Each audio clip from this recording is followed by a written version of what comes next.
está alterando los valores y el orden, o lo que se ha determinado, o lo que se entendía por un orden mínimo en cuanto a las relaciones entre pueblos, entre ciudadanos, y corresponde hacer un análisis adecuado sobre cuál es esta situación y cuál es este desorden provocado. En muchas ocasiones me da la sensación de que se provoca o se generan alarmas con sensación de desorden, precisamente para que la ciudadanía se abandone a los que siempre ordenan, para que finalmente terminen ordenando las cosas igual que estaban antes. Es por lo tanto oportuno hacer una reflexión sobre esto que nos pintan como orden y que no es más que es un desorden, al menos los que entendemos que orden tiene que ver más con el equilibrio, la paz entre pueblos, la tierra y los ciudadanos. Intentar escudriñar en qué momento nos encontramos. Antes de dar la palabra a Julio Guita, yo creo que sobra cualquier presentación que podamos hacer de él, una persona con una inquietud intelectual permanente, constante, donde siempre se encuentra reflexionando, y agradecemos enormemente ese esfuerzo que hace y que quiera contribuirlo y trasladarlo a nosotros para hacer ese debate. Compromiso que no solo es en el plano intelectual, sino también, como ustedes saben, en el plano de la acción y la actuación como miembro del colectivo Prometeo y de otras asociaciones y colectivos al que él pertenece. Del tema sobre crisis y desorden mundial. Él hablaba que si lo que vivimos es el orden, desde luego la anarquía debe ser el desorden. ¿Por qué? Dice que el orden es la miseria y el hambre convertidos en estado normal de la sociedad. Él decía que es el campesino irlandés muriendo de inanición, el campesino ruso muriendo de difteria, de tifus, de hambre a consecuencia de la escasez en medio de montones de trigo que exporta al extranjero. Hoy son los irlandeses, sean los campesinos, los que tienen que pagar con su sudor, con su esfuerzo y con su carencia el exceso y el abuso que muchos hemos comprobado que este poder financiero y este sistema capitalista está conllevando. El orden es la tierra arrancada al campesino para destinarla a nutrir glándulas. Es el suelo baldío abandonado sin cultivo antes de retribuirlo a quien le arrancaría con el esfuerzo de sus brazos el pan sagrado de su familia. Como hemos tenido oportunidad de comprobar hace pocos días, cuando uno de los mayores terratenientes de este país se permite el lujo de alegar que en este orden los desordenados son los andaluces que no queremos trabajar. Decía Kropotkin que el orden es la mujer que se vende para alimentar a sus hijos, es el obrero sublevado convertido en máquina. Ese es el orden que tiene este sistema. Es el pueblo indignado, armado cual gigantesca némesis a las puertas de los gobernantes. El orden, en fin, es lago de sangre, muerte de hombres, mujeres y niños destrozados por las bombas y la metralla, como diariamente nos anuncian los telediarios en ayudas humanitarias. De ahí el orden. Veamos ahora entonces qué es el desorden, decía Kropotkin, lo que la gente sensata llama el desorden. Es la protesta del pueblo contra el innoble orden presente, la protesta para romper las cadenas, destruir los obstáculos y marchar luchando hacia un porvenir mejor. El desorden es el timbre más glorioso que la humanidad tiene en su historia. Yo, como él, también creo que si esto que nos venden es el orden, hace falta hacer el desorden. Bueno, nada más, cedo la palabra a Julio Guita para que nos trate sobre crisis y desorden mundial. Muchas gracias. Buenas noches. Sean mis primeras palabras para agradecer a la Facultad de Ciencias del Trabajo este acto, la posibilidad de que uno de los miembros del colectivo Prometeo pueda dirigirles a ustedes la palabra para tocar la segunda parte de un tema que ya tocó en primera instancia el compañero Alberto Garzón. Empiezo con el tema que nos trae aquí, pero ya saben ustedes cuál es mi instrumento de análisis y de valoración. Para poder hablar de la situación actual no tengo que hacer nada más que una pequeña cabalgada por la historia al final de la guerra, en la plena posguerra, para que podamos entender qué crisis es la que tenemos ahora y que ya adelanto yo llamo una crisis de civilización. De ahí el tema del desorden mundial. Para empezar, situémonos en aquellos años del modelo que era de la Guerra Fría. ¿Por qué la Guerra Fría? Porque teníamos dos bloques que tenían establecidos entre sí una carrera de armamentos, una carrera por la conquista del espacio y que se visualizaban en dos instituciones militares, la OTAN, creada en el año 1949, y el Pacto de Varsovia, creado en el año 1955. La carrera de armamentos que comenzó con tal fuerza y tal intensidad que el propio presidente Eisenhower, que había sido el comandante en jefe de las fuerzas aliadas, en esa situación hay dos hechos económicos importantísimos. El primero es la conferencia organizada por las Naciones Unidas de Bretton Woods. En el año 1944, en Bretton Woods tiene lugar una conferencia en la cual tiene un papel fundamental un nombre que hoy está sonando muchos días, John Maynard Keynes, un ejecutísimo. La creación de una moneda única, el Bancorp, para las transacciones internacionales. De tal manera que para poder evitar el intercambio desigual entre los países centrales y la periferia, ese intercambio desigual por lo cual los países dominados exportan materias primas pero importan tecnología que en cierta medida los endeuda y esclaviza, él propone la creación de esta moneda. Fue un fracaso porque nadie le hizo caso. Pero sí se toman una serie de acuerdos. El primero es que se vuelve otra vez al patrón oro, de tal manera que una onza Troy, que son 31 gramos y picos de oro, equivale entonces a $35. Se crea el Banco Mundial, se crea el Fondo Monetario Internacional, que hoy ustedes conocen perfectamente, con mayoría de los Estados Unidos, diríamos, en sus consejos de dirección y de administración. Estos actos son muy importantes porque supone la vuelta a ese patrón oro que había sido abandonado hace mucho tiempo y que tenía sus consecuencias indiscutiblemente sobre la economía de la época. Pero hay algo más importante. Comienza con la política de John Maynard Keynes, sus aportaciones a lo que hoy conocemos y suspiramos por él como estado del bienestar. En la siguiente diapositiva yo he puesto los elementos que señalan con mayor claridad qué es lo que constituye ese estado del bienestar. ¿Lo tienen ustedes ahí? Eso sí es una reforma del capitalismo. John Maynard Keynes reforma el capitalismo, no lo supera. Tengamos en cuenta que Keynes es capitalista, pero entiende que el capitalismo tiene que ser superado, tiene que cambiar. Lo que dijo Nicolás Sarkozy, pero lo lleva a efecto. Reforma el sistema capitalista. Y además, la base económica se basa en la demanda, que es una política económica de demanda, una política que tiende a satisfacer las necesidades de la población. Está hecha desde el punto de vista del que pide, del que necesita. Esto es un cambio, estoy hablando del año 1945, comparen ustedes con lo que está pasando ahora mismo. Seguimos. Los trabajadores y asalariados en general son también consumidores. Esto es una especie de descubrimiento que nos parece muy normal a nosotros, pero que viene también en las posiciones de John Ford, el fabricante de automóviles. Oigan ustedes, es que los trabajadores son señores que están trabajando, que hay que sacarle la plusvalía, son señores que consumen y, por tanto, si consumen, hacen que la economía vaya avanzando. Esto se está diciendo hoy día, pero esto simplemente es del año 1945, la base del sistema keynesiano en economía. El pleno empleo con derechos, afirman, es posible.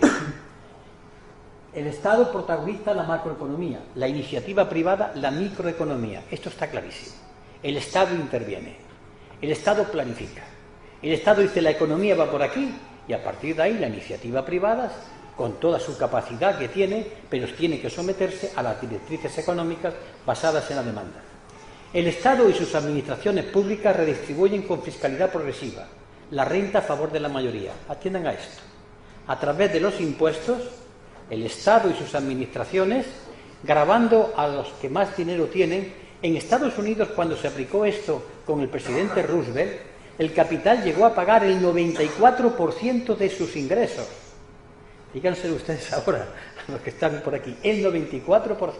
¿Para qué? Para que al redistribuirlo en escuela, en sanidad y un largo etcétera, es la redistribución que hace el Estado del bienestar. La atención al triple componente del salario global.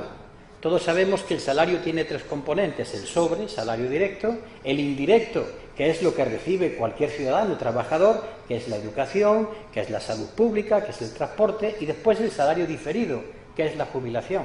Pero entonces, un descubrimiento se da cuenta de que para darle al trabajador o al asalariado este salario indirecto, tiene que haber maestros, profesores, médicos, que son puestos de trabajo.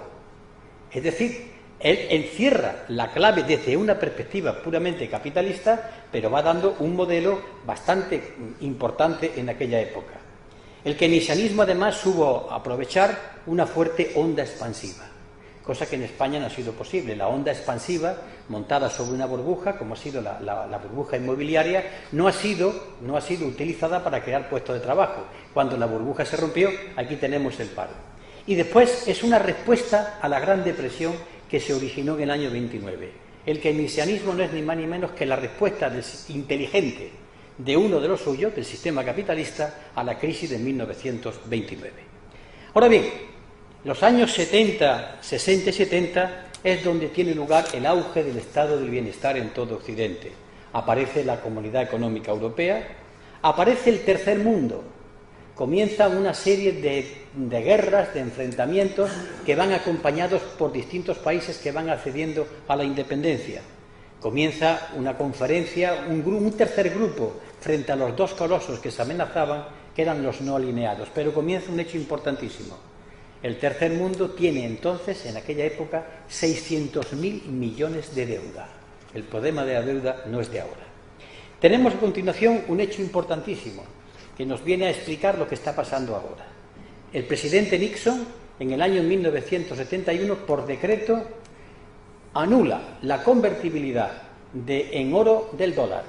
Cuando Nixon pues, se carga los acuerdos monetarios de Bretton Woods. Después nos encontramos que es una época de distensión, hay un acuerdo, la conferencia de Helsinki, la crisis llega finalmente. Hay una crisis en los años 73-74, la crisis del petróleo. Y ya el keynesianismo ahí no ha previsto esta situación.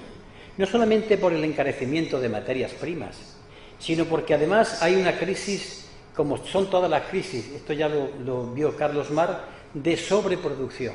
Se produce demasiado, la gente no puede consumir por varias razones, porque pierde su capacidad adquisitiva o porque la máquina de producción produce demasiado y llega a una crisis que se manifiesta en la crisis de los años 70.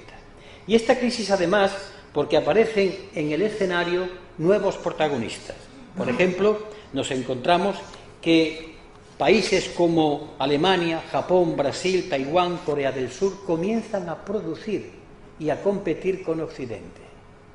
Esto es muy importante para que vayamos entendiendo lo que está pasando hoy.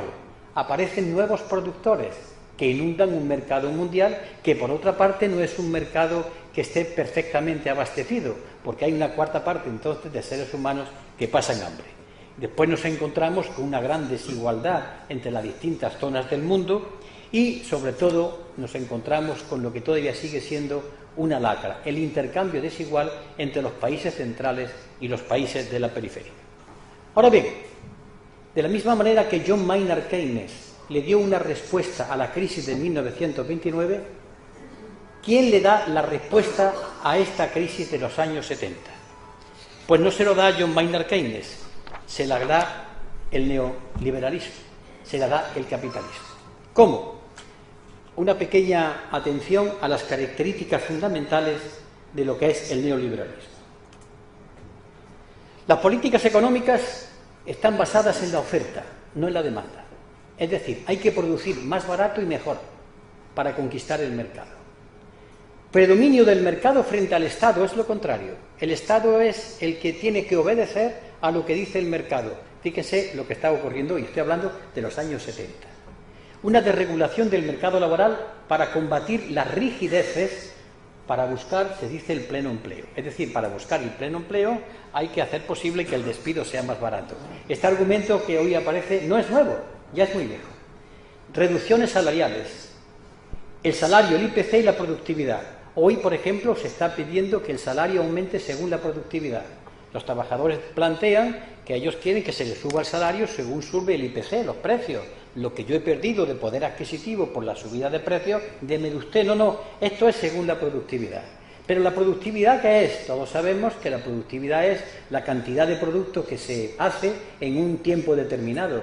Pero cuando cogemos los acuerdos de patronal y empresarios y vemos los baremos de los economistas, nos encontramos que la productividad no es solamente una cuestión salarial, sino cómo se organiza el trabajo, cómo son los salarios, qué tipo de participación hay de los trabajadores en la empresa. Quiero decir que ese discurso que está de actualidad hoy en día ya es muy viejo. Políticas privatizadoras. El Estado no es buen gestor, se dice. el gasto público como succionador de recursos necesarios para la actividad privada. Se dice que el Estado es el que se lleva el dinero. El Estado se endeuda y, por tanto, no es bueno que el Estado se endeude. Y como no es bueno que el Estado se endeude, el Estado hay que recortarle sus gastos. Exactamente lo que estamos viviendo hoy. Es mejor que no se endeude para que ese capital, ya después las consecuencias de esto, llegue a la iniciativa privada que pueda tenerlo, pueda pedirlo prestado a unos intereses que sean, desde luego, rentables para ellos y pueda generar riqueza y empleo. La empresa privada, según ellos, es la antítesis de la burocratización y los datos de las macromagnitudes económicas representan el desarrollo social. Atención a esto. Cuando en distintos debates, yo he tenido, cualquier persona que tenga debates y habla de la situación que hay en cualquier lugar, se le dice, oiga usted, la economía va creciendo. Sí, sí, pero ¿cuáles son las consecuencias de que esa economía crece si no se reparte? No importa, todo se mide según vienen los índices económicos. ¿Y esto por qué es así? El neoliberalismo, que es la respuesta que se da a John Maynard Keynes, se basa en una reposición de los economistas clásicos del capitalismo.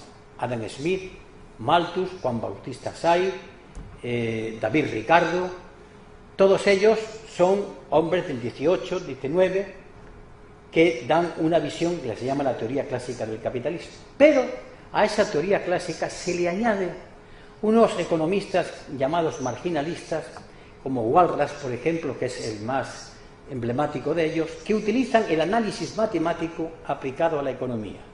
De tal manera que la economía tiene que dar un resultado matemático. La economía tiene que ser beneficiosa, tiene que crecer. Si por medio hay seres humanos, no importa. La ecuación tiene que funcionar.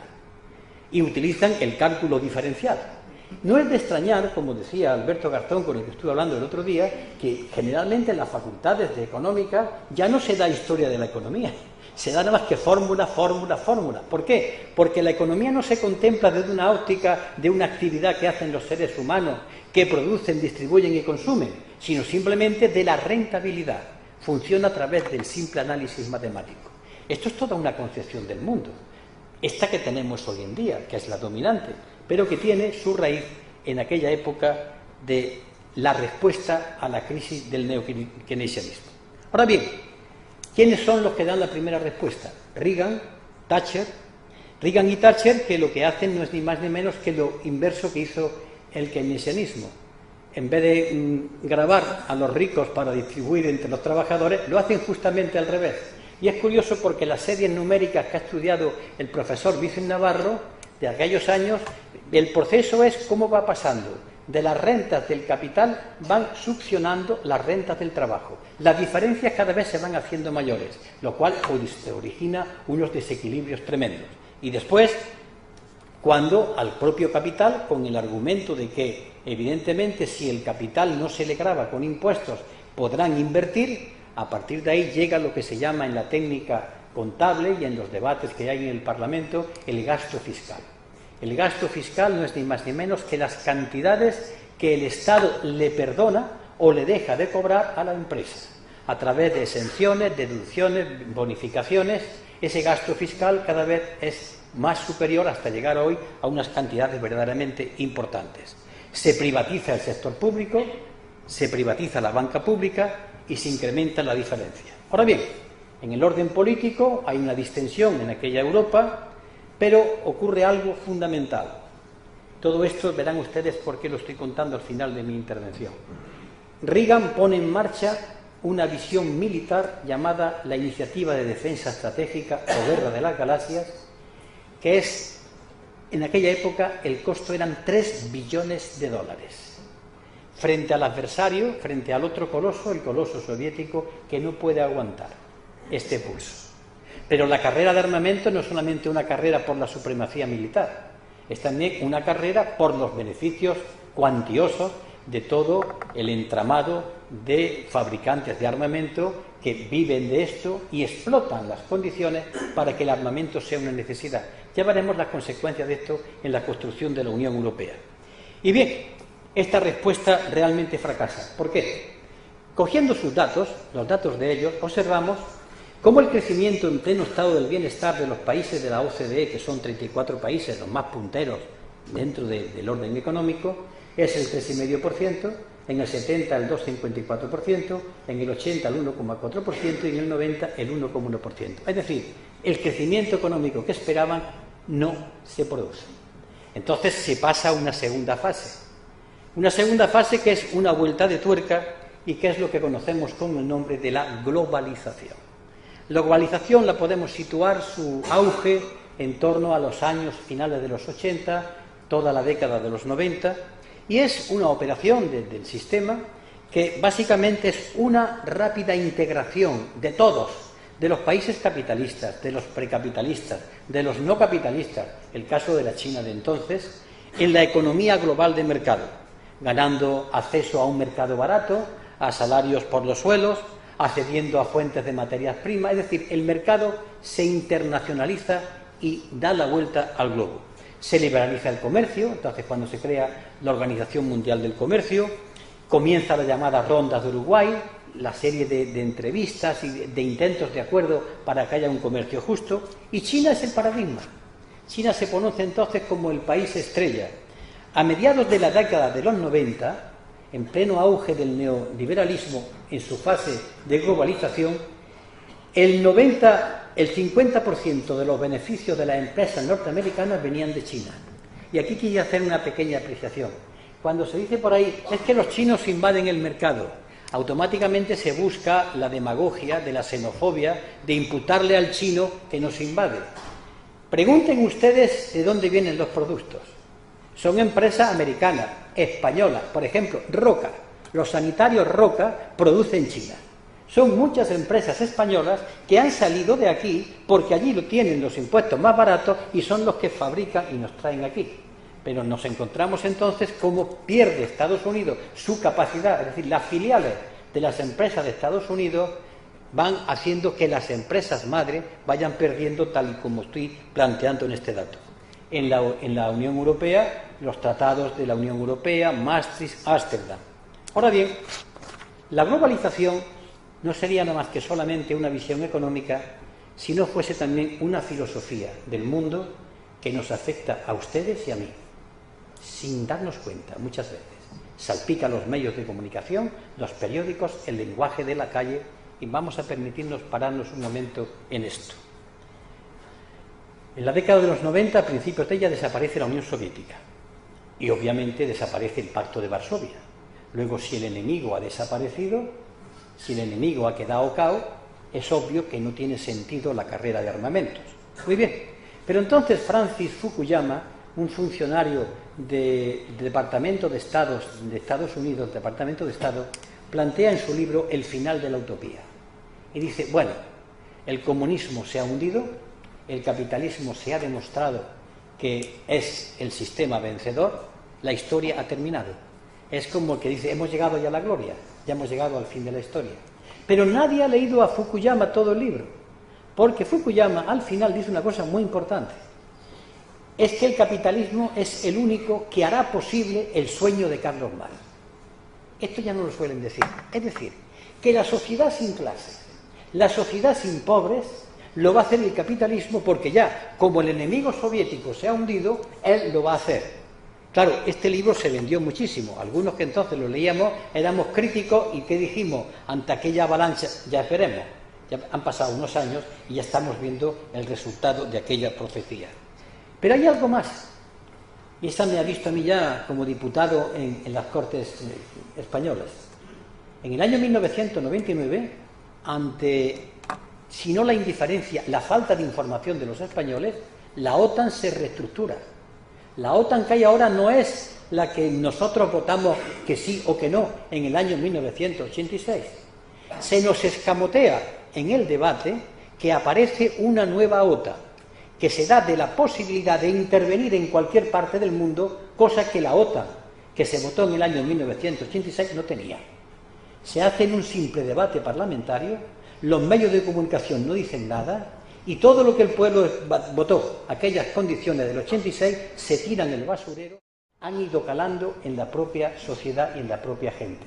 Hay que ser competitivos, hay que crecer, no importa cómo, porque es muy curioso, el crecimiento ellos hablan de crecer mediante el Producto Interior Bruto, Pero ¿qué se va a crear? ¿Es lo mismo cultivar carne para que la gente come que cultivar o crear ametralladoras? Eso no importa. El Producto Interior Bruto es un simple medidor que suma cantidades, no cosas. Pues bien, ¿cuáles son las consecuencias? Aquí tienen ustedes. Beneficio de las 500 empresas más importantes USA en China. Entre 60 y 70 el 7,15%, 70 y 80 el 5,30%, entre 1990 y 2000 el 1,32%, entre 2000 y 2004 el 1,3%. Ven ustedes, aparece el gigante chino. Y aparece el gigante chino, pero repito, gigante chino con empresas norteamericanas, inglesas, francesas y españolas. Lo que pasa es que va adquiriendo una capacidad de quedarse con patentes, de copiar patentes, pero realmente el propio sistema ha creado al adversario que hoy tienen como más peligroso. El caso es que aparece una primera crisis que ya tenía que haber advertido de la crisis que se avecinaba. La crisis de los tigres asiáticos, de la cual voy a comentar poco. Esto ocurre al final de la década de los 90. Los grandes capitales acuden entre los 80 y 90 a Hong Kong, Singapur, Corea del Sur y Taiwán. Países que tienen estos países: abundante mano de obra, bajos salarios y largas jornadas de trabajo, carencia de derechos laborales, zonas francas portuarias y exenciones fiscales. Y en 1997, también yo lo viví en debates parlamentarios, se crea entre ellos una competencia tremenda, tanto que se deprecian todas las monedas y llegan casi a desaparecer económicamente hablando. Pero hay otro hecho que esto debía haber servido para que Occidente se dé cuenta de la crisis que podía venir. Pero no, esto ocurre solamente en los tigres asiáticos. Hay otro hecho, esta crisis, la cual me voy a parar un poco. Ustedes lo pueden ir leyendo ahí, yo explicaré algunas cosas sobre la marcha. La crisis de los años 70, la que acaba con el keynesianismo, se aborda desde Estados Unidos con 3 medidas. Aumento de los presupuestos militares. Es una respuesta. ¿Para qué? Para crear empleo. Aumentando los tipos de interés para atraer capitales. Es decir, me traigan ustedes capitales que yo se los pago a un interés más alto. La mayor parte de esos capitales, Estados Unidos, la orientan hacia Latinoamérica con las siguientes características. Bajos tipos de interés al comienzo. Le prestan a empresarios de Latinoamérica, pero sin asegurar la duración de esos bajos tipos de interés. ¿Y quién fija los tipos de interés? De la misma manera que hoy las hipotecas se fijan mediante un índice que va variando, entonces Estados Unidos se reserva el derecho de fijar los tipos de interés cambiantes. Y son 2 agencias, Premier Rate de Nueva York y el LIBOR de Londres. Asfixiados por los aumentos de los tipos de interés cuando deciden subirlos, los países endeudados incrementan las exportaciones para pagar la deuda. ¿Cómo pago la deuda? Pues vendiendo más tomate, vendiendo más lechuga o sacando más hierro. Pero resulta que cuando inundamos el mundo de mercancía, esta baja, con lo cual me encuentro que vendo menos y encima tengo que pagar la deuda. La deuda se hace impagable. México se declara en quiebra en el año 1982. Esto se parece mucho a lo que está pasando, pero más se parece ahora. Fíjense hasta dónde llega la locura de este desorden mundial, que los créditos otorgados a Brasil, Argentina, Venezuela y Chile eran, el 141 de los créditos eran de los fondos de Morgan Guarantee. Prestan más dinero del que tenían. Se endeudan estos bancos con otros bancos para poder prestar. El 151 de la Chase Manhattan Bank, el 158 del Bank of America, el 175 del Citibank y el 263 de Manufacture Hannover. Es decir, la banca estadounidense que está exprimiendo a la gente, ella está a su vez endeudándose con otra banca. Este es el dato más estremecedor porque eso se está repitiendo hoy en día. La banca española, la banca alemana, la banca francesa, la banca italiana. El caso es que la mayoría de los países ricos y acreedores de los países de Latinoamérica le dicen al Fondo Monetario Internacional, aquella institución creada en Bretton Woods, a que dé ayudas para pagar a ellos y a los bancos. Es decir, dele usted dinero a mis deudores. ¿Para qué? Para que me paguen a mí, lo que está pasando ahora. Le dado dinero para que le pague a Grecia, pero no es para Grecia, es para pagarle a los bancos que tienen cogida a Grecia. Sin embargo, los acreedores estaban organizados en el Club de París, los países, y los bancos en el Club de Londres. La deuda era, en 1987, el 400% de las exportaciones y los intereses el 30% de las mismas. Es decir, el 30% de todo lo que se exporta era el pago de los intereses. Y entonces, para que paguen, De lo mismo que ahora se reúne la Comunidad Europea, se reúne a partir de entonces una cosa que se ha venido a llamar el Consejo de Washington. Impone disciplina fiscal, fiscalidad regresiva, privatizaciones, desregulación del mercado laboral, recorte del gasto público. ¿Verdad que si yo quito esto, ustedes dirán Consejo Europeo? Exactamente. Pues bien, no se aprendió esa lección. Y la vida siguió su curso. Siguió su curso de tal manera que, como hemos visto antes, la globalización no surtió los efectos deseados y se pasa ya a la última fase de la respuesta. Esa fase de la respuesta es lo que se llama la financiarización. Como hay una crisis de sobreproducción, como la demanda baja, como la capacidad de consumo baja y se produce demasiado, les daré un dato. ¿Saben ustedes que la capacidad productiva que tiene España está funcionando al 70%? En concreto el automóvil. Se fabrican automóviles con el 70% de la capacidad. Hay un 30% que no sirve ya. ¿Por qué? Porque no se pueden producir más automóviles, porque no funciona. Pues la capacidad productiva le pasa en el mundo. Hay ya demasiada gente produciendo. Esta es una crisis perfecta del sistema dicha ya por un tal Carlos Marx y Federico Engels en el año 1848. Pues bien, ¿qué hace el dinero? ¿Qué le ocurre al dinero que ya no puede invertirse en industrias, en fábricas? El dinero busca el dinero y a partir de ahí el dinero busca el dinero. Y ya no se invierte en la economía productiva, sino que se invierte en generar más dinero. Y entonces un instrumento de cambio como es el dinero se transforma ya en la mercancía perfecta. Y eso tiene unas consecuencias francamente tremendas. Por ejemplo, citaré algunas cuantas y les verán ustedes después aquí unas consecuencias. Se crean las burbujas. La burbuja española de la inmobiliaria es el caso más claro. Los créditos e hipotecas, los bancos prestan a gente que no puede pagar. Ya conocen ustedes el problema de los créditos subprime. Otros productos y derivados financieros. Lo explicó magistralmente Alberto la otra noche. No es solamente el préstamo. A mí me presta un banco y cuando yo le firmo el aval, el banco coge y eso lo transforma en papel, que lo transforma a otro banco. Esos son los productos derivados. Son papeles que representan el primitivo hipoteca, el primitivo contrato, y papeles que crean papeles que a su vez van creando un dinero sin una base económica real eficiente. La bolsa es el lugar donde se maneja, los movimientos especulativos, la creación de dinero bancario se dispara. Como el dinero tiene que buscar lugar donde poder encontrar dinero, pues ¿en dónde entro? Pues entro en la fruta, en el maíz, en el trigo, en los terrenos, en el oro, en la plata, en el cobre. Esta es una de las consecuencias de muchas de las hambres que hay. Cómo se acaba con la capacidad que tienen los países de poder acceder a un comercio equitativo. ¿Por qué? Porque le van imponiendo ya unas condiciones.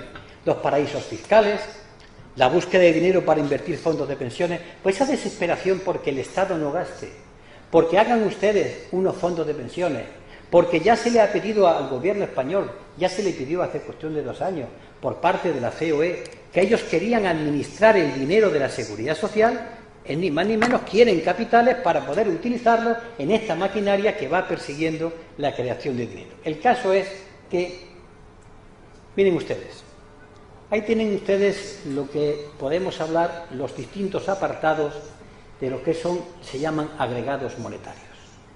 Llamamos M0 a las monedas y billetes emitidos por la autoridad monetaria competente, moneda y billete. Llamamos M1 a los billetes y monedas en circulación más los depósitos a la vista en cuenta corriente en el sistema bancario. Los billetes, las monedas, más las cuentas corrientes. M2 es el M1 más depósitos en cuentas de ahorro a plazo fijo. Esto se sigue llamando cuasi dinero o liquidez monetaria.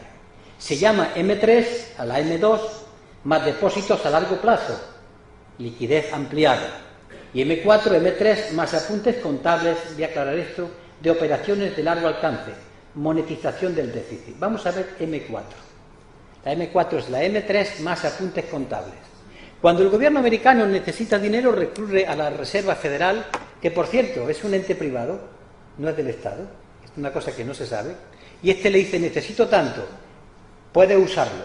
Y hacen un apunte, ni siquiera imprimen dinero, pero ese apunte tiene poder liberador, ese apunte puede utilizarse para comprar, son cantidades que ya ni siquiera circula el dinero, que son apuntes, y eso es una cuantía que puede, por ejemplo, Estados Unidos ahora mismo le debe a su reserva más de 5 billones de dólares, billones europeos, no billones americanos, que es un cero menos, billones.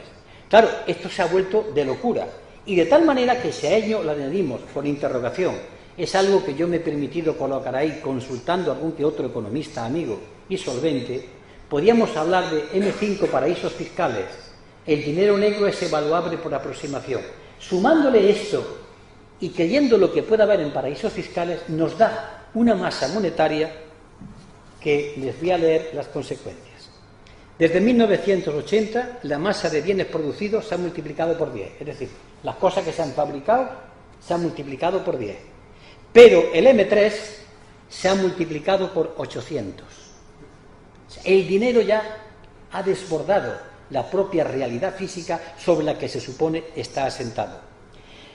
Las transacciones financieras en la década de los 90 fueron 15 veces el Producto Mundial. El Producto Mundial Bruto son unos 70 billones de dólares. En el 2007, 70 veces el Producto Mundial.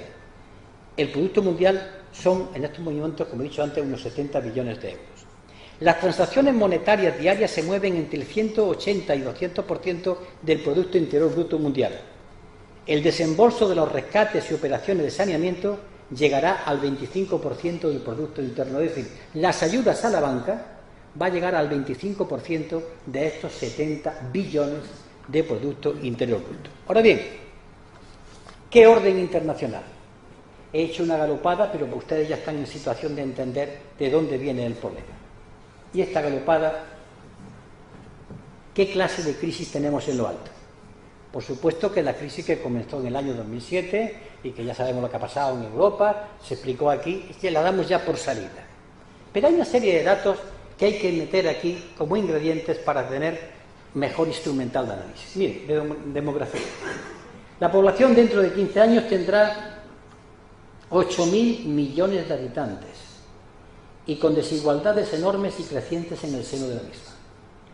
El deseo, la meta y el paradigma es el modelo occidental. Todos quieren el modelo supuestamente occidental. Todos quieren tener un coche, dos, es lo que se vende, es el deseo de la gente que viene y que busca esto. Alemania tiene 82 millones de habitantes, Etiopía también 85 millones de habitantes. Pero en el 2050 Alemania quedará en 70 millones y Etiopía tendrá 174 millones. Todo algo a reflexionar. Y en Etiopía tienen que comer. El problema de comer será todavía más acuciante. Esto es un simple ejemplo. Los países BRIC que están ahí van a ocurrirle lo siguiente: Brasil 195 millones, Rusia 145, India 1.200, China 1.325 millones. Con un problema, que el 42% tiene y va a tener menos de 25 años. Un esbozo simple del problema demográfico.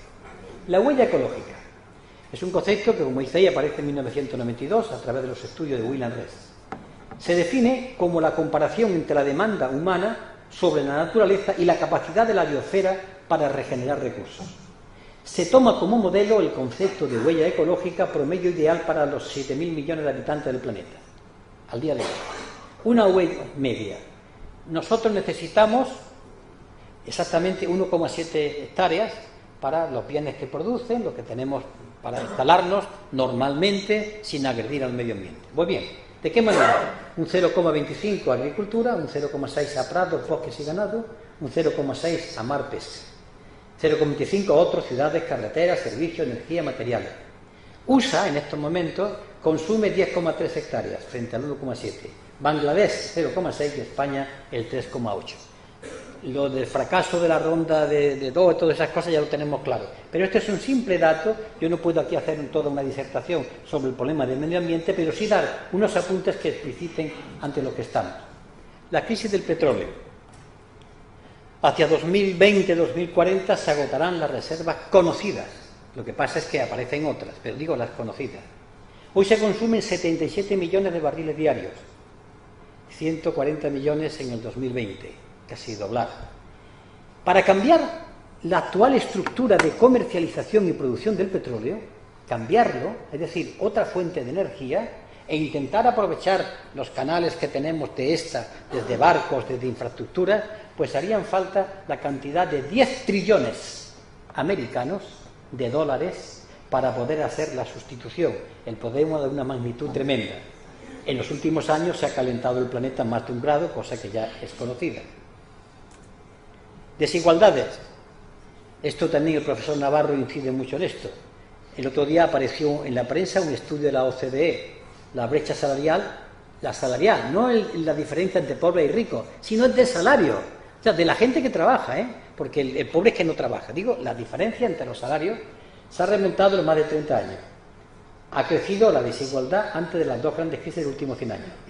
La fiscalidad sobre los ricos cayó con Reagan y Thatcher en 40 puntos. En España el 21,5 de los hogares, 21,5, está por debajo del umbral de la pobreza. Aumenta la desigualdad y la pobreza. Pero aquí llegamos a un dato sacado del CIPRI, Instituto Internacional de Estudios para la Paz de Estocolmo. En los últimos 10 años se ha incrementado el gasto militar en un 45%. No confundir, he dicho, gastos militares con gastos en armamento, porque gastos militares son los salarios de los funcionarios militares, gastos de otras cosas. Hablo de gastos en armamento, no gastos militares. Por eso lanzo la advertencia de no equiparar ambos conceptos. El monto total de gasto armamentístico es de 1,4 billones de dólares, 36.000 dólares día. El casi 50% de eso es de Estados Unidos. La diferencia con China gasta unos 100.000 millones de euros, tiene más habitantes. En España, quinto exportador mundial de armamento, el gasto en armamento ha comenzado a subir en el año 2000. ¿Y por qué ha subido en el año 2000? Pues, si tienen ustedes curiosidad, cójanse el Tratado de Lisboa. Cójanse ustedes el borrador de Constitución que fue rechazado en muchos sitios, y allí se obliga a los países de la Unión Europea a comprar armamento. Léanlo, que fue una de las cosas que hicieron que un grupo de personas aquí explicásemos que nos oponíamos porque era obligatorio comprar armamento, de tal manera que Grecia, la pobre Grecia que decimos, es el país que más gastos, porcentualmente hablando, hace en armamento, Grecia. Y eso no busquen ustedes, busquen el Tratado de la Unión Europea, el Tratado de Lisboa. Es obligatorio incrementar el gasto en armamentos. Y curioso, las últimas compras en España, por valor de 30.000 millones, lo han podido usted leer en la prensa. Los propios militares dicen que no sirven para nada. Ha sido escandaloso. No pueden pagar, el gobierno español no ha podido pagar esta deuda, pero además dicen los militares que ha sido inútil. La pregunta puede ser muy capciosa. ¿Por qué? ¿Quién ha cogido algo de eso? Y bien, para terminar, ¿por qué le llamo a todo esto una crisis de civilización? Quiero hacer con ustedes la reflexión final. Estos datos son tremendos. Nosotros hablamos siempre de que somos parte de la civilización occidental. ¿Y cuáles son las características de la civilización occidental? Si ustedes quieren un autor, incluso el propio Marx y Engels, en el Manifiesto Comunista, llaman civilización, ellos, a este sistema de desarrollo del capitalismo, de la máquina, de la ciencia. La civilización occidental se ha caracterizado y se caracteriza por 2 elementos. Primero, el desarrollo del maquinismo que comienza en el siglo XVIII. La ciencia y la técnica al servicio de la economía y de la producción. Es una seña de identidad nuestra, el capitalismo en todas sus manifestaciones. Pero el otro pilar lo constituye la democracia representativa. No es ninguna casualidad que el concepto de democracia representativa, tal como lo entendemos nosotros, haya surgido en Occidente. Ya he citado la Declaración de Derechos Humanos, las distintas constituciones. Estos son los 2 pilares que han ido haciendo posible esto que llamamos civilización occidental. Y bien, ¿cómo está esto? Porque lo que yo acabo de decir aquí es que estamos en una crisis económica, pero aparece algo más gordo con los datos que acabo de dar. Y ya, para entrar aquí, les contaré mi experiencia personal en un debate habido el día 18 de octubre en una fundación llamada Fundación Canal en Madrid, un debate televisado por circuito cerrado, en el que tuve como interlocutor opositor al actual consejero de Economía y Hacienda de la Comunidad de Madrid, el señor Percival Manglano. En un momento determinado me dice: señor Anguita, la democracia, llevada a sus últimas consecuencias, conduce a la demagogia y al populismo. El sistema democrático tiene que ser corregido. Tiene que haber unos elementos que impidan que eso desemboque en la demagogia y el populismo. Mi contrarrespuesta es: bueno, se referirá usted a los tribunales constitucionales, a las constituciones, al pueblo soberano. No. Me refiero a los mercados. Fíjense lo que dijo este hombre, que es lo que está pasando. Los mercados que nadie controla, los mercados que nadie sabe todavía quiénes son, pero sí notamos sus efectos, controlan al sistema democrático. Esto es lo que está pasando, ¿eh? Pero esto ya no es nuevo. Nada menos que Chomsky, tantas veces citado y leído, planteó en un genial artículo lo que se llama el Senado virtual. El mundo está dominado por un Senado virtual. Y cuando uno lee los datos que aporta Chomsky, o lee los datos de Candussy, uno que fue un alto funcionario del Fondo Monetario Internacional, es estremecedor. Resulta que el Fondo Monetario Internacional, que es una institución creada en Bretton Woods, está copado por los altos funcionarios de la banca. No se extrañen que en Italia su primer ministro sea un funcionario de la banca. No se extrañen ustedes que en Grecia el primer ministro sea un funcionario, o que el presidente del Banco Central Europeo son funcionarios. Los funcionarios de la banca están copando los gobiernos y están las instituciones. Esto es el Senado virtual. Alguien que está fuera de los circuitos de la política conocida, que no se somete a elección, que no da la cara, que no es conocido. Ya alguien advirtió algo de esto. Alguien, se llamaba Alvin Toffler, cuando planteó hace 30 años que llegaría una época que estaríamos ante un opresor difuso. Los trabajadores y los luchadores de la clase obrera del siglo XIX y principios del XX sabían quién era su adversario, lo veían, el dueño, el empresario. Ahora es anónimo. Podemos ser nosotros mismos que tenemos unas acciones allí. Es el opresor difuso, el más duro de los opresores. Esta situación, por tanto, nos lleva a la constitución de lo que es el doble Estado. ¿Qué es el doble Estado? El doble Estado es el funcionamiento real del aparato del Estado. No son los ministros ni los funcionarios, es una mafia interna que funciona tomando acuerdos independientemente de los acuerdos que tome la máquina política. O si hace falta, ellos la colocan después para que se apruebe. La reforma de la Constitución española es una imposición que le hace el presidente del Banco Central Europeo por carta al presidente Zapatero, antes ya que se imponga en el nuevo tratado que va a hacer. Este es el doble Estado. Y ahora bien, para terminar, ¿y ante esto qué? Pues ante esto hay dos opciones: llorar como Boabdil de Granada, o a niveles personales y colectivos nos enfrentamos. Ahora bien, el discurso del enfrentamiento, el discurso de la alternativa, no puede ser ni la rabieta ni irse por las ramas.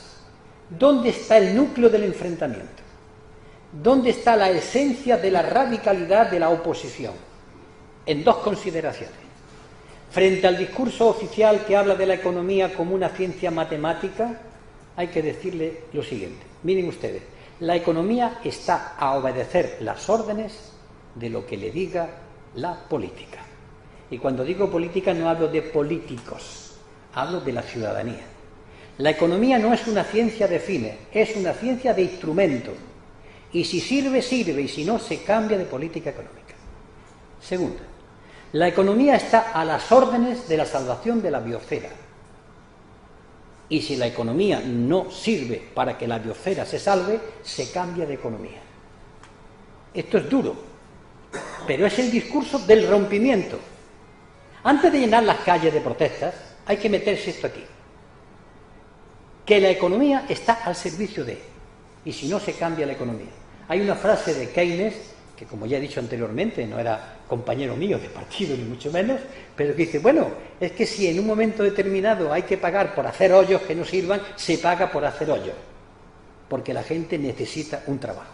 Yo sé que esto era una exageración, pero era una concepción de la economía hecho por un capitalista que desde luego tenía más inteligencia que tenía el resto. Cuando ustedes quieran y perdonen la cantidad de cosas que se han hecho.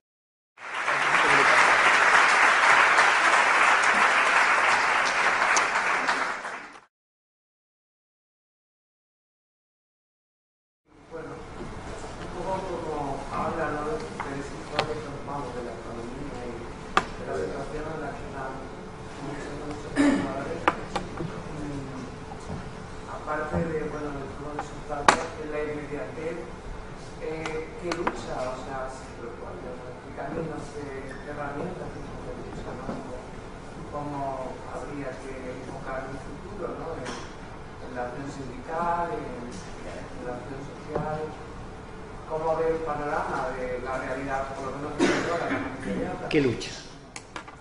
Evidentemente, esto daría para hablar, pero hay una lucha que no es posible. Lo digo para muchas personas que pueden estar aquí, no ha lugar la lucha armada, porque ni tenemos armas, ni hay capacidad, por tanto, vamos a hablar de la lucha inteligente. Y la lucha hoy se desarrolla en los cerebros de las personas.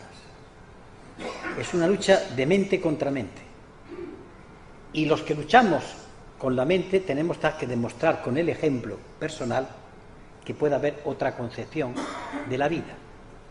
Y esa lucha se hace en el entorno familiar, en el entorno de los amigos, en los momentos lúdicos, en los sindicatos, en las salas de profesores, en los partidos políticos, en el interno. La gente debe saber lo que está ocurriendo, no lo sabe, por dos razones. Porque hay una parte de la gente que no quiere saber, sobre todo en nuestro país, que hay una auténtica pereza a pensar, es una larga trayectoria histórica, podríamos hablar de la época de Fernando VII, se encuentran ustedes, yo no quiero saber nada, yo no quiero saber nada. Pues el que no quiere saber nada no podrá luchar, porque tiene que saber contra qué está luchando. Entonces, hoy ha habido gentes que ha ido marcando un camino, aquí siempre es ya referirse al 15M y toda la gente que en estos momentos está haciendo pensar. Pero hay un momento en que cuando la gente que está pensando y siente curiosidad necesita organizarse. Hay que buscar esquemas de organización. No solamente los partidos políticos, que necesitan una profunda revisión actualmente, incluido todo, no salvo a ninguno, de hacer de la lucha ideológica el elemento fundamental. Fue en el siglo XIX, cuando aparece el movimiento obrero, la lucha fue ideológica. Ese ejemplo de Fermín Salvochea, de Cádiz, el llamado Bigotes, que iba por los cortijos explicándole a los jornaleros los problemas, es el ejemplo de cómo va captándose a gente. Es una lucha poco heroica, no suena con himno, pero es una lucha eficaz. Es una lucha de inteligencia contra inteligencia. Dicho de otra manera, hay que crear un espíritu de subversión, subvertir el orden establecido, pero subvertirlo de verdad, a nivel de pensamiento. Es difícil, en ello estamos. No conozco otra capacidad, otra forma de luchar, y naturalmente estar en las luchas que la gente haga, defendiendo cosas justas, estar con ellos y hablar con ellos y participar con ellos en esas luchas. Pero ya no pensemos que hay otra capacidad. El sistema es fortísimo. Tiene su talón de Aquiles. El sistema no puede dar las cosas que promete. A todo no se le puede dar un chalet, a todo no se le puede dar un yate, y el sistema no puede crear el pleno empleo. Yo creo que vamos a asistir en España durante los próximos meses a una gran visión de que en los discursos políticos ya hay que escuchar lo que están diciendo. Se acabó el votar por la buena cara o por las siglas. De seguir así, la sociedad tendrá lo que ha ido creando. Es decir, un acto de rebeldía fundamental, existencial, profunda, que yo diría, incluso utilizando una frase no sé si es evangélica, cuando el ángel rebelde se levanta contra Dios y dice, non serviam, no serviré, no acepto, no me da la gana. Y a partir de ahí, esa lucha de ideas, lo cual significa leer, no hace falta ir a la universidad, que si va también, tener curiosidad. Hoy la gente no tiene curiosidad, hay que promoverle que tenga curiosidad, que quiera saber, porque en cuanto sabe, comienza ya el futuro combatiente está ahí. Mi pregunta es, los ciudadanos, ¿cómo podríamos vencer ese miedo que nos están metiendo de las situaciones que estamos viviendo? Se vence así. Pero más que nada vencer el miedo a pensar, insisto en esto, para mí es una obsesión. En mi vida privada yo tengo tantas ocasiones en que la gente se me acerca y me pregunta, y me pregunta de la siguiente manera. ¿Esto qué pasa? ¿Quién tiene la culpa? ¿El hijo de...? No es un problema de hijos de... Es un problema del sistema. Vamos a ver. Voy a decir algo que digo que a la gente no le gusta. Miren ustedes, yo mismo, me colocan de presidente de gobierno ahora, me sacan de mi casa y me llevan allí, haría lo que va a hacer Mariano Rajoy. Y el más revolucionario que en España haría lo mismo. Porque el problema es cómo se llega allí. ¿Me entienden ustedes lo que quiero decir? Yo no lo haría porque si yo llego, iría ya por otro camino, pero cogida esa vereda, hará lo que tiene que hacer. Claro, ¿qué quiere la gente? La gente que le diga, este es un hijo de su madre, este es un sinvergüenza. No hacerlo nunca. Un momento. Ese señor tiene su lógica. Y hay que combatir esa lógica, no a la persona. Es un error tremendo esas manifestaciones que insultan a la gente que a mí no me gustan porque indican cerebros vacíos y muchas bocas que no sirven para nada. La lucha es de mente contra mente. Y quita esos miedos. ¿Quién puede obligar a Estados Unidos a pagar la deuda tan potente que tiene? A Estados Unidos. ¿Quién quiere quitarle a Estados Unidos eso? Porque quien podía hacerlo teóricamente es China. Pero si China podía ahogar a Estados Unidos. Lo que pasa es que Estados Unidos tiene bombas atómicas. De hecho, estamos en la Tercera Guerra Mundial hace tiempo. Y si la Tercera Guerra Mundial no ha llegado a su apogeo, es gracias a la arma atómica. Porque todos saben que en el momento en que se líe la guerra mundial a nivel atómico, ya hemos desaparecido. Pero si en un momento Estados Unidos, llega a creerse que puede utilizar las armas atómicas sin que tenga una respuesta, se utilizarán. El sistema en estos momentos, el problema es que saben que no tienen más remedio que dominar como sea. ¿Por qué se creen ustedes que ha pasado lo de Libia y lo que puede pasar en Irán y en otros sitios? Porque estos conocen mejor que nosotros estas estadísticas. ¿Esto qué va a pasar con la demografía? Que la gente quiere comer, que lo saben perfectamente, y que la gente quiere acceder a los recursos. ¿O no saben ustedes que toda la guerra y lo de Yugoslavia es por los recursos petrolíferos? ¿Qué está pasando cuando parece ser que en el Caribe hay petróleo? Que ya han amenazado los americanos a las empresas españolas, algunas de ellas, que van a hacer prospecciones petrolíferas. Vayamos a ser que Cuba descubra que tiene petróleo. Entonces, ¿quién se atreve contra los americanos? Porque además los chinos, no solamente por el tema de la guerra, los chinos, si a los americanos los acogotan, económicamente pueden hacerlo, financieramente, matan las gallinas de los huevos de oro. Yo creo que el gigante americano, que en estos momentos para mí es un adversario, lo digo con toda claridad, digo el gigante, el complejo militar y económico es mi adversario, o uno de ellos, tiene que caer desde dentro, desde la subversión, desde la lucha de ideas, desde nuestro cerebro, en los comentaristas de radio y de televisión, irle quitando esa tontona idea de que estamos ante la democracia mayor del mundo. Eso es mentira. Por tanto, el gigante americano empieza a caer cuando lo quitemos de aquí. Vuelvo a lo mismo, es una lucha de ideas. En principio me agrada muchísimo haber estado aquí y escuchar. En segundo lugar, hay un tema, yo he estado escuchando el tema del complejo comercial publicitario. El complejo comercial publicitario es un complejo que se gasta miles de millones todos los años para determinar qué es lo que la gente tiene que pensar, qué es lo que tiene que desear, y en definitiva pues es una cuestión muy dura constantemente hacia la gente y bien dirigida al apoderamiento del gran personaje. Claro, con esa cantidad de dinero que se gasta, y tal como lo hacen ellos, el contrarrestar eso, que es de alguna manera lo que estamos planteándonos aquí, el hecho de que nosotros llegar a decirle que piensen a esa gente, a decirle incluso que es mentira, que no van a conseguir lo que realmente dicen, pues la verdad que el esfuerzo es bastante duro.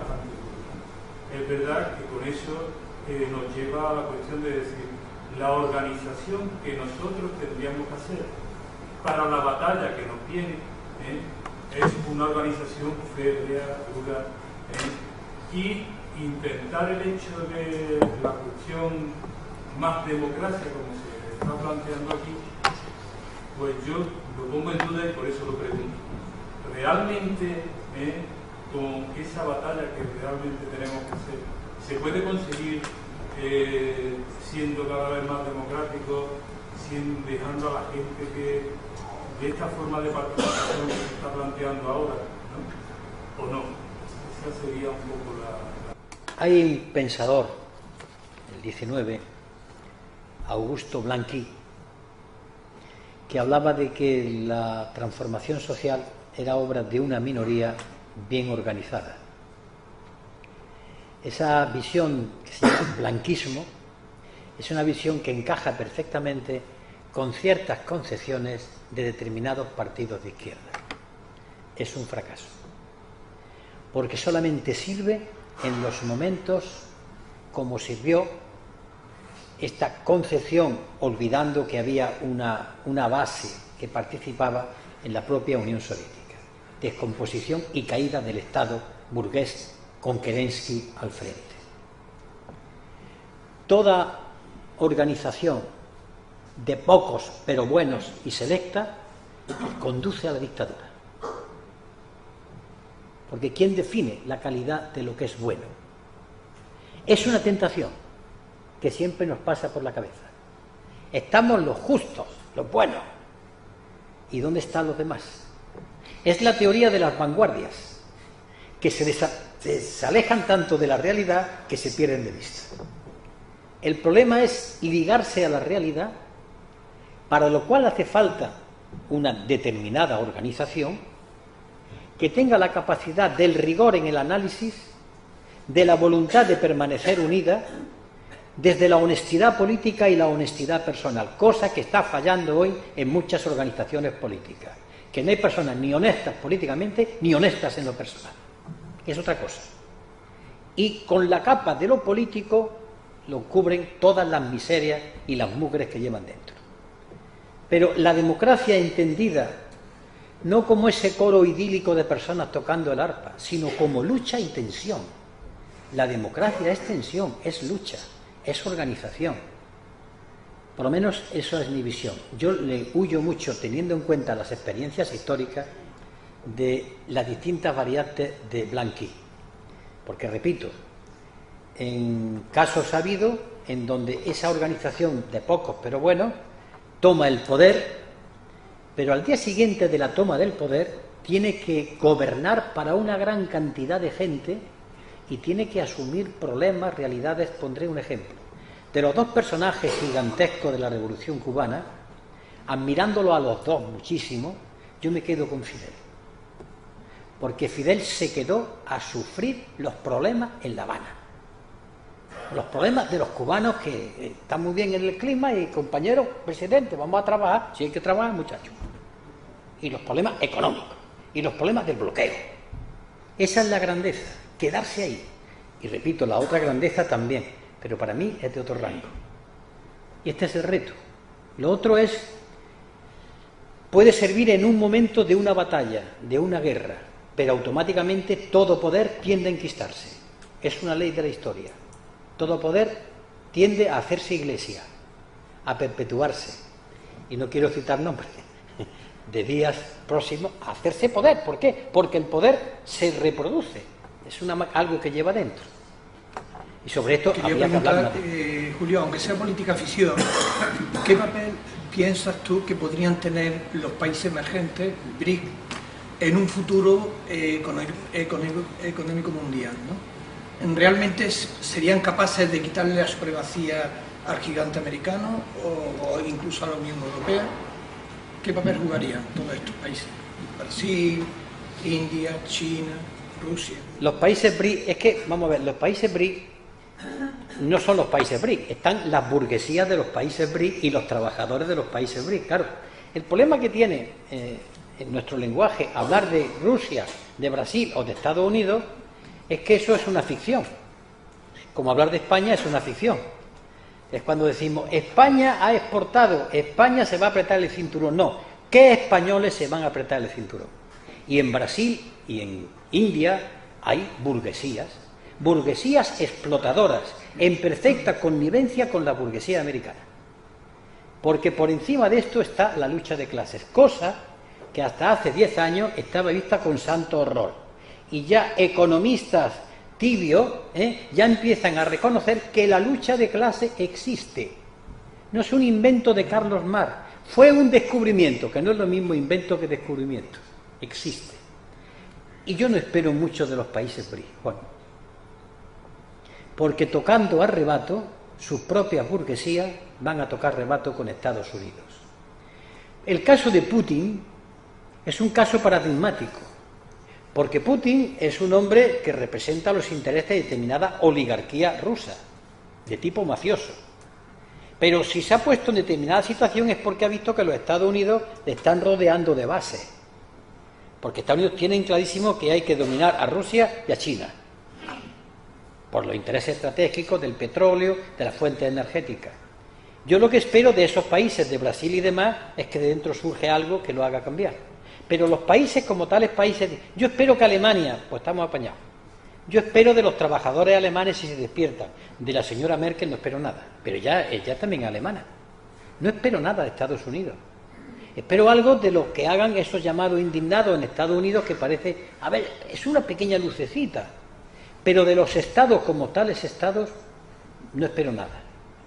Ya los intentos de Lula se han notado en un incremento del nivel de vida, pero a costa de barbaridades. Se están cargando el Amazonas, el gobierno de izquierda. ¿Qué está pasando en Perú? Un gobernador de izquierda se está cargando con las minas. Hombres de izquierda que cuando llegan al poder entran en la lógica, el ponerse en el camino. Si tú te pones en el camino, llegas con Mariano Rajoy. ¿Por qué? Porque tienes que llegar, porque te has puesto en el camino. Y se pone en el camino de aceptar como valores supremos el mercado, la competitividad y el crecimiento sostenido. Pues yo he hablado de la lucha ideológica. El que coge el mercado, la competitividad y el crecimiento sostenido, tranquilo, acaba dándose el abrazo con Sarkozy, que son excelentes personas. No es un problema de personas, es un problema de pensamiento, de valores, de formas de concebir. Hay modelos económicos que nos gustan. El capitalismo en sus diferentes versiones, las más suaves keynesianas o las más evidentes neoliberales.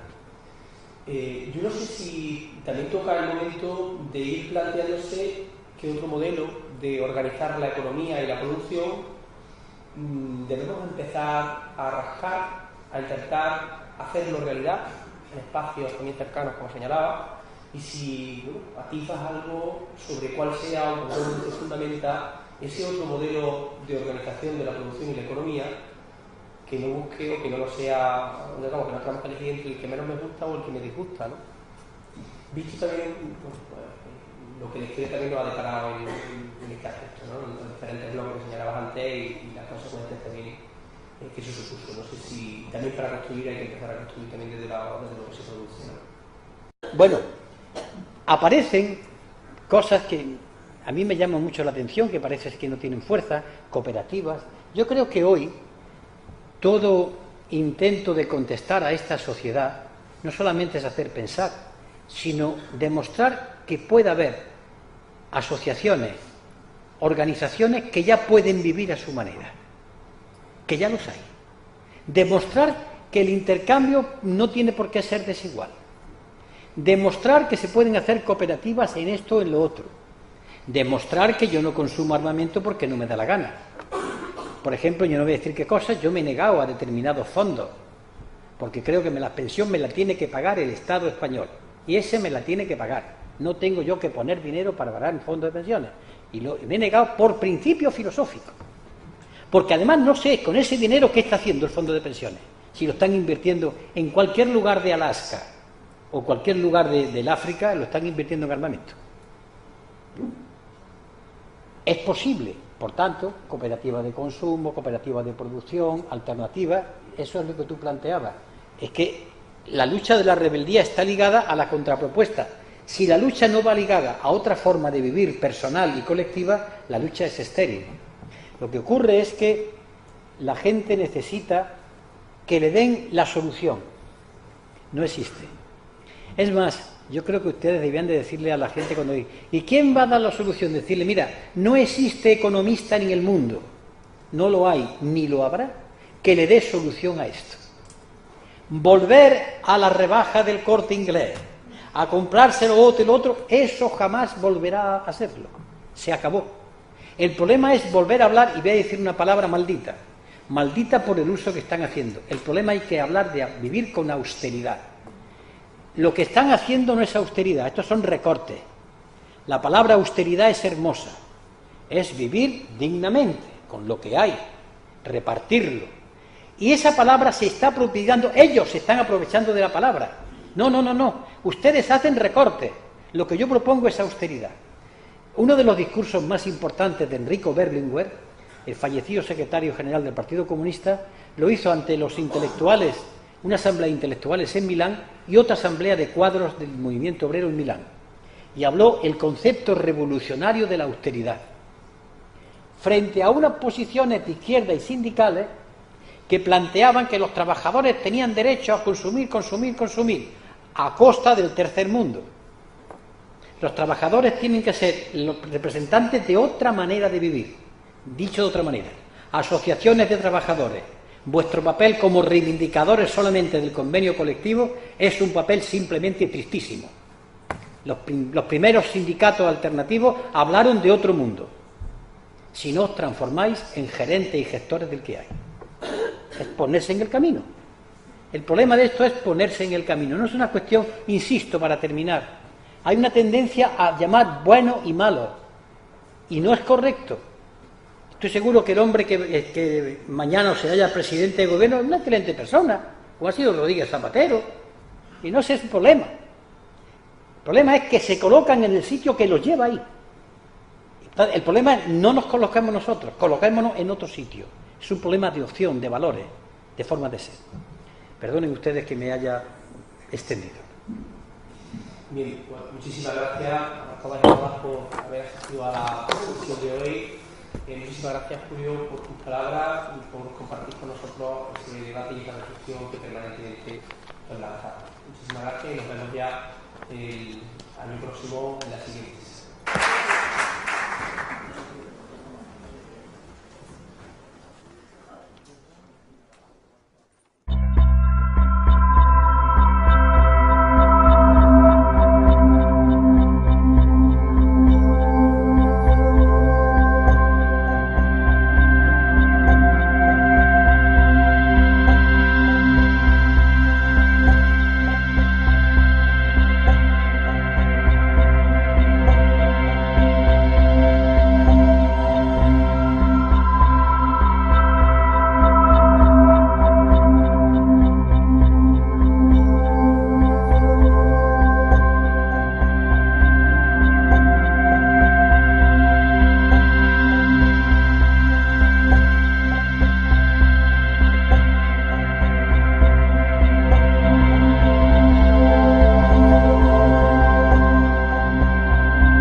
está alterando los valores y el orden, o lo que se ha determinado, o lo que se entendía por un orden mínimo en cuanto a las relaciones entre pueblos, entre ciudadanos.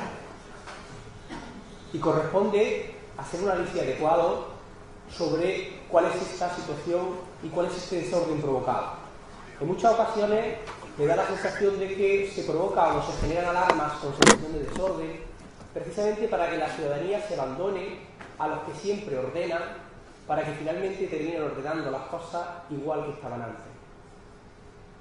Es por lo tanto oportuno hacer una reflexión sobre esto que nos pintan como orden y que no es más que un desorden, al menos los que entendemos que orden tiene que ver más con el equilibrio, la paz entre pueblos, la tierra y los ciudadanos.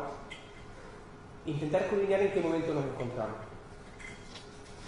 Antes de dar la palabra a Julio Quita, yo creo que sobra cualquier presentación que podamos hacer de él, una persona, una inquietud intelectual permanente, constante, donde siempre se encuentra reflexionando, y agradecemos enormemente ese esfuerzo que hace y que quiera contribuirlo y trasladarlo a nosotros para hacer ese debate.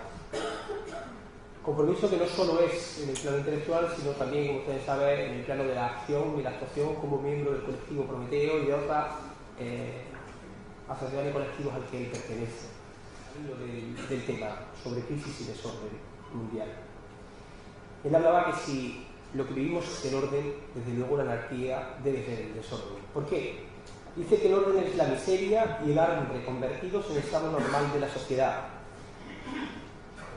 Él decía que es el campesino irlandés muriendo de inanición, el campesino ruso muriendo de difteria, de tifus, de hambre a consecuencia de la escasez en medio de montones de trigo que exporta al extranjero.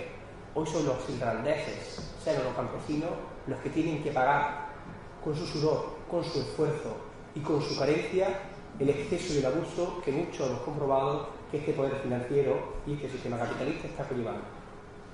El orden es la tierra arrancada al campesino para destinarla a nutrir glándulas. Es el suelo baldío abandonado sin cultivo antes de restituirlo a quien le arrancaría con el esfuerzo de sus brazos el pan sagrado de su familia.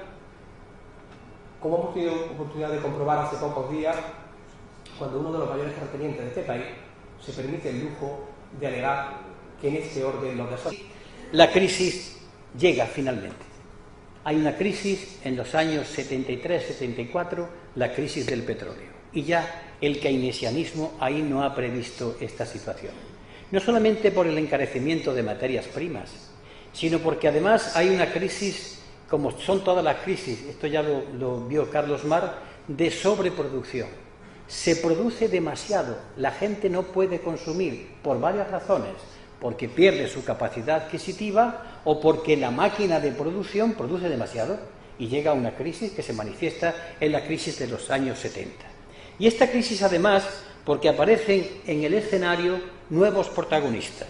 Por ejemplo, nos encontramos que países como Alemania, Japón, Brasil, Taiwán, Corea del Sur comienzan a producir y a competir con Occidente. Esto es muy importante para que vayamos entendiendo lo que está pasando hoy. Aparecen nuevos productores que inundan un mercado mundial que, por otra parte, no es un mercado que esté perfectamente abastecido, porque hay una cuarta parte, entonces, de seres humanos que pasan hambre. Después nos encontramos con una gran desigualdad entre las distintas zonas del mundo y, sobre todo, nos encontramos con lo que todavía sigue siendo una lacra, el intercambio desigual entre los países centrales y los países de la periferia. Ahora bien, de la misma manera que John Maynard Keynes le dio una respuesta a la crisis de 1929, ¿quién le da la respuesta a esta crisis de los años 70? Pues no se lo da John Maynard Keynes, se la da el neoliberalismo, se la da el capitalismo. ¿Cómo? Una pequeña atención a las características fundamentales de lo que es el neoliberalismo. Las políticas económicas están basadas en la oferta, no en la demanda. Es decir, hay que producir más barato y mejor para conquistar el mercado. Predominio del mercado frente al Estado es lo contrario. El Estado es el que tiene que obedecer a lo que dice el mercado. Fíjense lo que está ocurriendo hoy, estoy hablando de los años 70.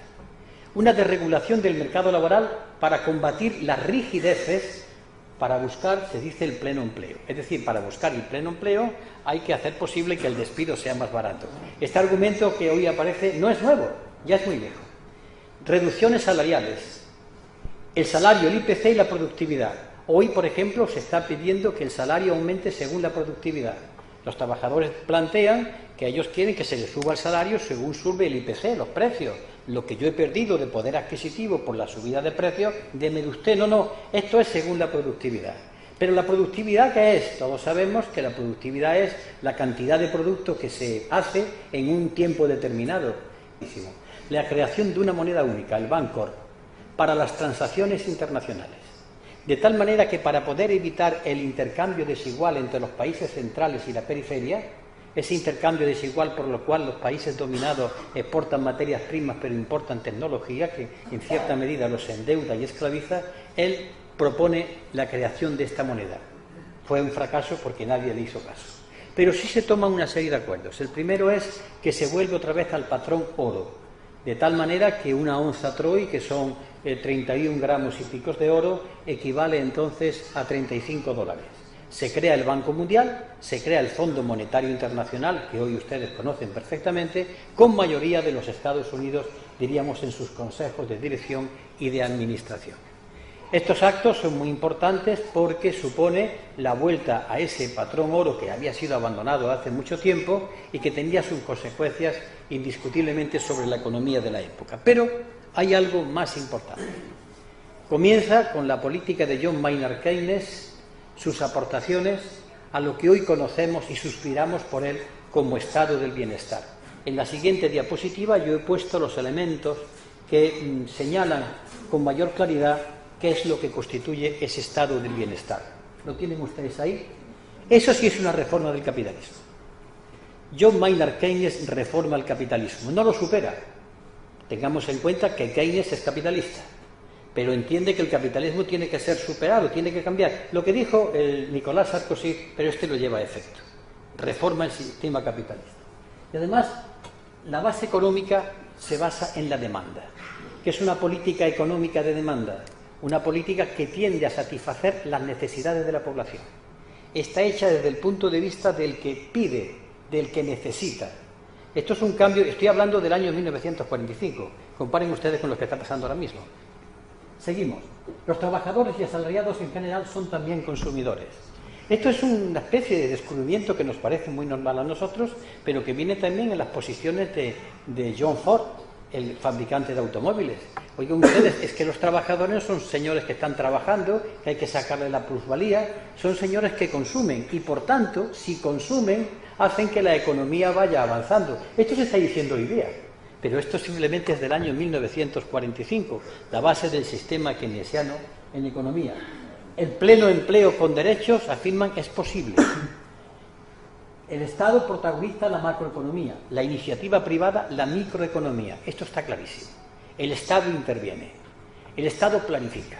El Estado dice la economía va por aquí y a partir de ahí la iniciativa privada, con toda su capacidad que tiene, pero tiene que someterse a la directiva del amo. Son los andaluces que no queremos trabajar. Decía Kropotkin que el orden es la mujer que se vende para alimentar a sus hijos. Es el obrero sublevado convertido en máquina. Ese es el orden que tiene este sistema. Es el pueblo indignado, armado cual gigantesca némesis a las puertas de los gobernantes. El orden, en fin, es lago de sangre, muerte de hombres, mujeres y niños destrozados por las bombas y la metralla, como diariamente nos anuncian los telediarios en ayudas humanitarias. De ahí el orden. Veamos ahora entonces qué es el desorden, decía Kropotkin, lo que la gente sensata llama el desorden. Es la protesta del pueblo contra el innoble orden presente, la protesta para romper las cadenas, destruir los obstáculos y marchar luchando hacia un porvenir mejor. El desorden es el timbre más glorioso que la humanidad tiene en su historia. Yo, como él, también creo que si esto que nos venden es el orden, hace falta hacer el desorden. Bueno, nada más, cedo la palabra a Luisa para que nos trate sobre crisis y desorden. Muchas gracias. Buenas noches.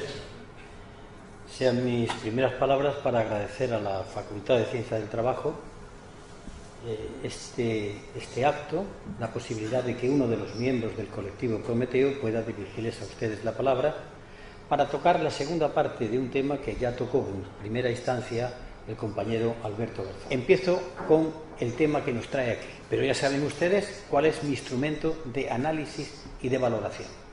Para poder hablar de la situación actual no tengo que hacer nada más que una pequeña cabalgada por la historia al final de la guerra, en la plena posguerra, para que podamos entender qué crisis es la que tenemos ahora y que ya adelanto yo llamo una crisis de civilización.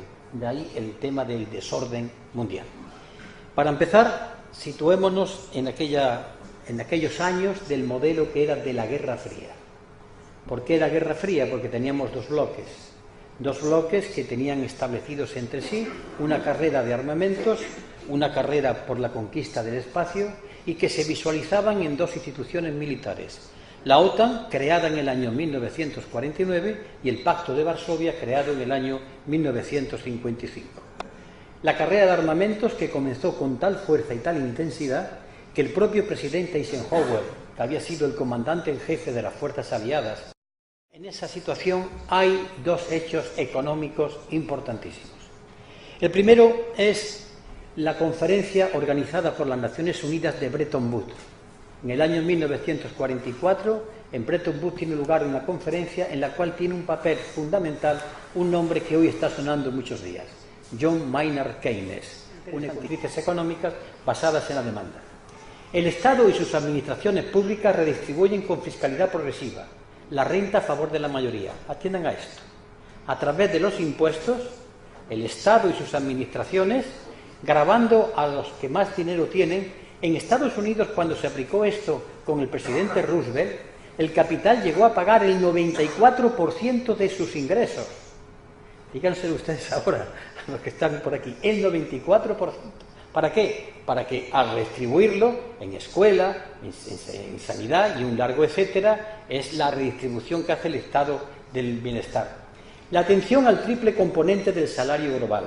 Todos sabemos que el salario tiene tres componentes: el sobre, salario directo; el indirecto, que es lo que recibe cualquier ciudadano trabajador, que es la educación, que es la salud pública, que es el transporte; y después el salario diferido, que es la jubilación. Pero entonces un descubrimiento se da cuenta de que para darle al trabajador o al asalariado este salario indirecto tiene que haber maestros, profesores, médicos, que son puestos de trabajo. Es decir, él encierra la clave desde una perspectiva puramente capitalista, pero va dando un modelo bastante importante en aquella época. El keynesianismo además supo aprovechar una fuerte onda expansiva, cosa que en España no ha sido posible. La onda expansiva, montada sobre una burbuja, como ha sido la burbuja inmobiliaria, no ha sido utilizada para crear puestos de trabajo. Cuando la burbuja se rompió, aquí tenemos el paro. Y después es una respuesta a la Gran Depresión que se originó en el año 29. El keynesianismo no es ni más ni menos que la respuesta inteligente de uno de los suyos, del sistema capitalista, a la crisis de 1929. Ahora bien, los años 60 y 70 es donde tiene lugar el auge del estado del bienestar en todo Occidente. Aparece la Comunidad Económica Europea, aparece el Tercer Mundo, comienza una serie de guerras, de enfrentamientos que van acompañados por distintos países que van accediendo a la independencia. Comienza una conferencia, un tercer grupo frente a los dos colosos que se amenazaban, que eran los no alineados. Pero comienza un hecho importantísimo. El Tercer Mundo tiene entonces, en aquella época, 600.000 millones de deuda. El problema de la deuda no es de ahora. Tenemos a continuación un hecho importantísimo que nos viene a explicar lo que está pasando ahora. El presidente Nixon, en el año 1971, por decreto, anula la convertibilidad en oro del dólar. Cuando Nixon pues, se carga los acuerdos monetarios de Bretton Woods. Después nos encontramos que es una época de distensión, hay un acuerdo, la conferencia de Helsinki,